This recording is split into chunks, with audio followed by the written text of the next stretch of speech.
各位早晨，歡迎收睇今日3月6號星期五嘅天氣報告。我係譚曉晴。受到東北季候風嘅影響，今朝早仲係涼涼地。見到現時各區嘅氣温大概係喺17、18度左右。而天色方面大範圍嘅衛星雲圖顯示，而家廣東沿岸嘅雲層唔算好厚嘅，預計今日陽光都係唔錯。至於今日詳細嘅天氣預測就會係大致天晴，日間乾燥，最高氣温會係約23度。風方面會係吹住和緩至清勁嘅北至東北風，夜晚會轉吹東風，部分時間多雲。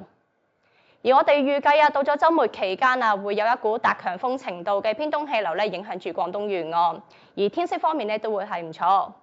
所以展望方面我哋預計週末期間會係大致天晴，風勢頗大，日間乾燥。而到咗下週初嘅時間受到一道雲帶影響，預計會係短暫時間有陽光。而今節嘅天氣講到呢一度下次見。